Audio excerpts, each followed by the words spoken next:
Everyone, my name is Alexis Crook and I am an implementation consultant here at Prosymmetry.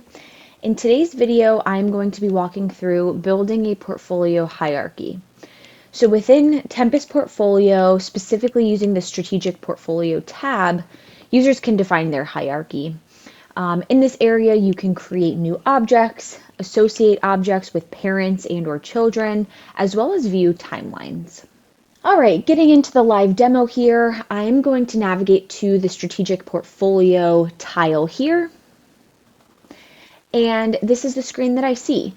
So I already have a bit of this hierarchy already built out just to show for demo purposes. In this case, I've got 3 different levels: portfolio, program, and down to the project level. On the right-hand side, I am seeing these different timelines. And I'm going to show within the settings, you have the ability to choose which bar display option you want to see. So in this case, I have my child projects start and end date selected.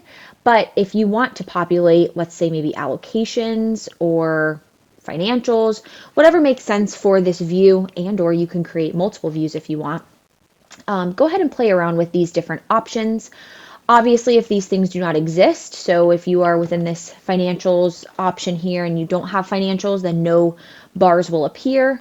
So make sure to keep that in mind. I'm going to navigate back to my child project start and end dates. So within this area, you can create new SPM objects. So I'm going to show a few ways to do so. The first way is by clicking on this down at the bottom, Add SPM Object. I am going to go ahead and add a portfolio called Operations. Within this dropdown, this is where you will select what object type it is. So again, I'm going to keep that at portfolio, and I'm just going to go ahead and hit enter on my keyboard. So that has now added this new portfolio called Operations. Let's say I want to add a program underneath that portfolio. You can do so again by adding another SPM object here, or I can go up to the top here and this big green button, Create SPM Object. I am going to choose the type to be program. I'm going to go ahead and give it a name. Let's just say upgrade. The next thing here I can choose to do is identify what the parent is.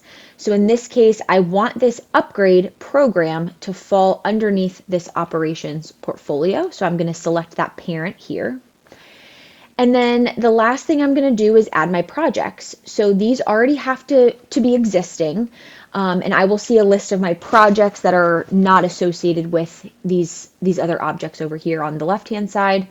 And I'm going to go ahead and choose this CRM migration. So this is just saying that I want this project to fall underneath this program that I'm creating right now. Leave a comment if you want to, and I'm going to go ahead and create that. And you will now see I've got that portfolio, program, and down to my project level. Very simple. Another thing you can do is drag these things around. So if for whatever reason I actually wanted this project to fall underneath a different program, I can do so by just a simple drag and drop. Please let us know if you have any additional questions. Thank you very much.